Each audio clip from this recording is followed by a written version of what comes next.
up, Team Buckhouse? It's resort review time. I'm so excited, and on today's chopping block, we have a great resort.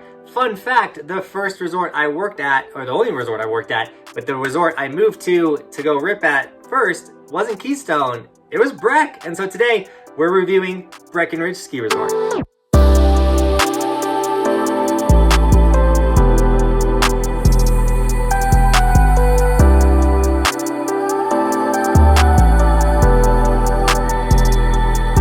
So Breck is owned by Vail Resorts, and so just let's get that out of the way. And today, the way we do the resort reviews is we have 10 categories. Each category gets rated from 0 to 10.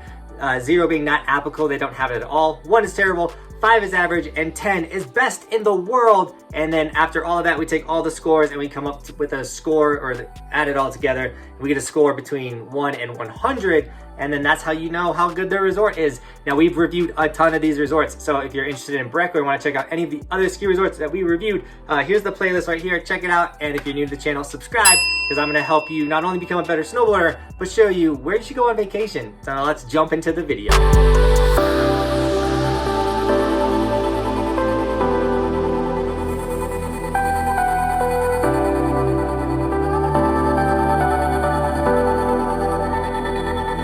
So the first topic we're going to jump into is lift prices. How affordable is it to go to Breck? And we kind of used Vail Resorts as like a setting stone for the prices and with a ski resort, because the Epic Pass is like the most bought pass out there. So if you buy any of the Epic Passes or like the Keystone Breck Pass, things like that, it definitely makes Breck affordable, but it's kind of in the average range. The day prices are still like 120. That goes up between when you're buying it and everything. And obviously this year with COVID, everything's a little different, but we got a 5 when it comes to lift prices. It's very average. Buy the Epic Pass, you can go to Breck just like you can go to Keystone. So average. Now, ease of access. How easy is it to get to Breckenridge? And some things are easy and some things are terrible. And a lot of it depends on where are you staying and what peak are you riding. Well, we're gonna use peak 8, the most ridden peak at Breck, as an example. But if you go on a trip, you're gonna fly into DIA Denver. There's tons of shuttles, rental cars, anything like that to get you up to the mountain. Driving up to Denver, it's from the airport, it's probably like roughly an hour and a half. If you don't hit any traffic, it's not going to be too bad. But I-70 is terrible.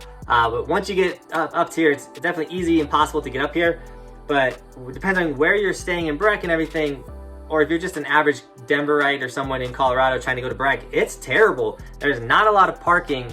You can park at the bottom gondola, but you're going to be paying for parking. The free lot is so far away. You got to like get on this bus to shuttle to the bottom of the gondola, to get on the gondola, to go up to the bottom of the ski resort, to then get on a lift to just get up to the top to start riding. You're looking at like 45 minutes just to get to the top of a run. It is kind of terrible to start riding at Breck, and that's if you're riding peak 8, and that's what most people do. So Breck's ease of access got hit hard with a solid 3 because it's a big reason why I end up not going to Breck sometimes. Is like I don't want to dick around with trying to just get on the mountain. I just want to go snowboard. But lodging, this is where that ease of access becomes different, because Breck has a lot of ski in, ski out lodging, hotels, condos, timeshares, houses. Like Breck crushes the lodging game. You can stay in town, you can stay on the resort. Like there's so much options for where to stay with Breck. So Breck literally scored a 10 when it comes to lodging. You can find everything you want.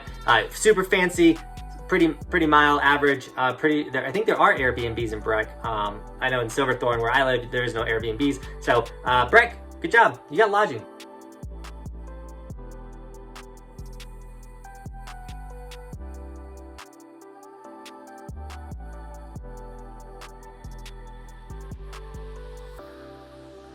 Next topic is chairlifts. Lifts. How can we get up the mountain? Can we get to the terrain that we want to get to? And Breck crushes the lift game. There's definitely lifts spread throughout the whole 6 peaks, whatever. They have 6, 7, 8, 9, 10. You can get to all the peaks.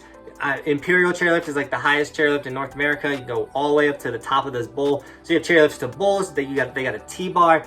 But there's 2 things that Breck doesn't have, and the first one's going to shock you. Breck doesn't have a gondola. I mean, hold on. They have a gondola to get you to the bottom of the mountain, but you cannot lap a gondola or do runs and then get in a gondola and like warm up. There's no gondola at Breck. There is a gondola, but there's not a gondola. And then there's no bubble chairlift. That's the cool little like chairlift you can pull down and everything like that. So because Breck doesn't have those 2 things, they did get dinged on the chairlifts, but not too bad because they do have like a park chairlift and a beginner chairlift. They have a lot of good chairlifts. So they got a 9 when it comes to chairlifts.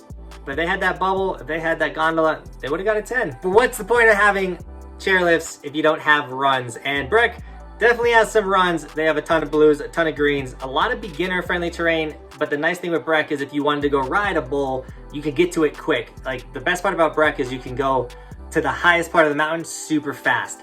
However, Breck is like this.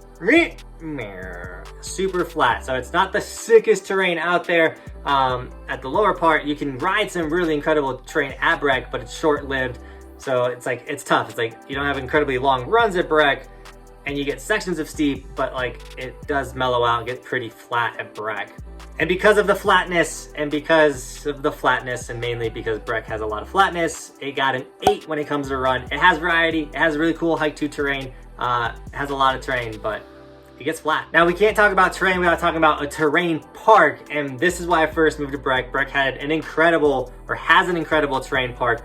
We love Breck's park, but something happened this year to hurt Breck's score. We'll get into that in a second, but Breck has small jumps, medium jumps. The one downside is their beginner park is far left, like on peak 9, so you gotta go like learn there, and then I guess there really isn't that good of a medium transition from their beginner park to like park lane, which is like heavy, like you better know how to snowboard to ride this terrain park / ski, know how to ride this park. But they got medium-sized jumps, they got some small jumps, they got a lot more of like small, like medium, big jumps. Like Breck's jumps are why you go to ride Breck. But Breck last year got rid of their professional sized terrain park called Freeway.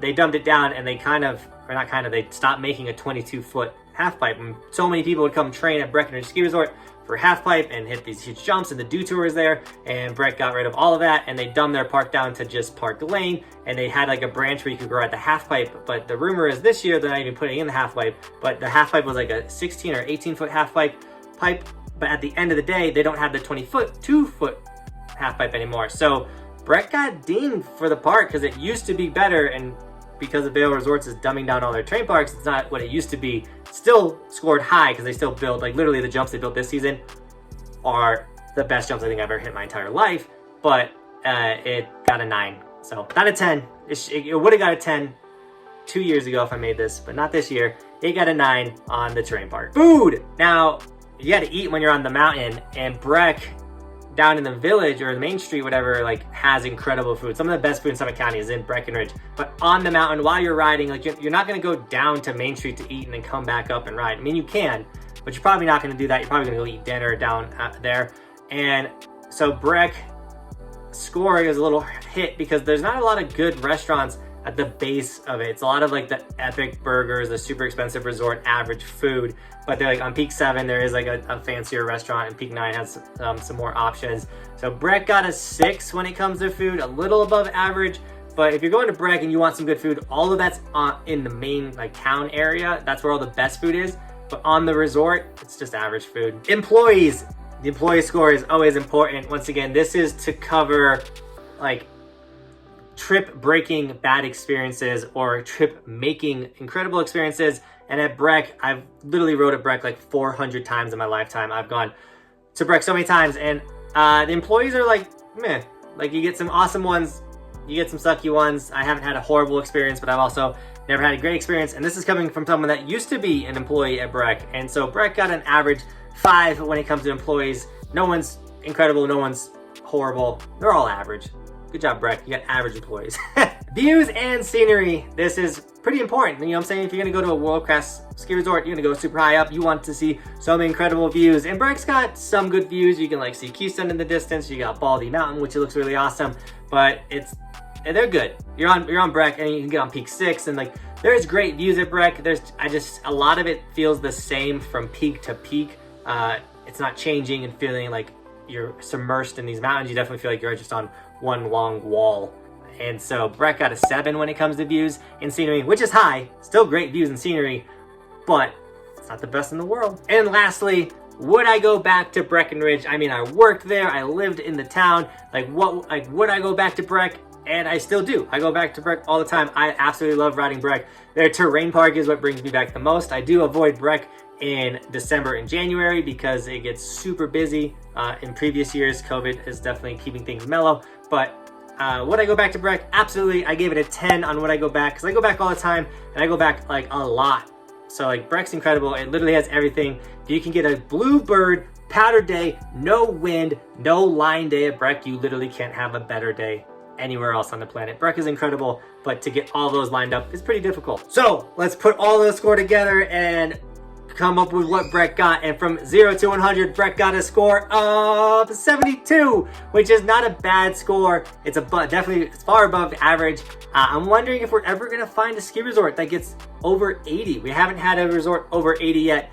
72 is high. And once again, if you want to check out any of the other scores, check out the resort review right there. But that's a way above average score. Obviously, average would be 50. So Breck's killing it. You can have an incredible day at Breckenridge or vacation at Breckenridge. I highly recommend it, especially if you love the terrain park or big bull riding. Breck has a lot of bulls to rip, and it's incredible. But I need your help. Comment down below what resort should we review next. I don't want to do a Colorado one. We've been doing like one in Colorado and bouncing out. I haven't been to every ski resort. There's 470 ski resorts in the United States. This is a map of all the ski resorts in the US, and it's linked in the description if you want it. We're on our way to Wisconsin to start knocking out more of these resorts. We're going to them all. I think we're going to do a resort in Wisconsin next, so comment down below which resort should we review in Wisconsin. I'm so happy you guys enjoy these resort review videos. This is like our 7th, 8th, I've already lost count. This is a series we're sticking around because snowboarders and skiers like this series, and I like that so much. So once again, if you're new to the channel, like the video, share the video, and subscribe to the channel, guys. I appreciate it so much. Don't forget any of the Evolution merch, hoodies, t-shirts, long sleeves, hats, all of it is great Christmas gifts, as well as I made a gift, like 5 gifts to get someone for Christmas that skis or snowboards. That's a fun video if you are having trouble finding a gift for the skiers and snowboarders. But this Evolution stickers, hats, all that, guys, link down below. And with all that, Team Buckhouse, thank you so much for reviewing a resort with me today. And as always, thanks for watching. Keep evolving. We'll see you guys tomorrow with another daily video. I'm on top of the ocean, living like life ain't frozen, feeling my feet been chosen for something other than motion, yeah. Mama told me I'ma be somebody. I ain't never gonna need nobody, no, no. I ain't never gonna need nobody, no cliff.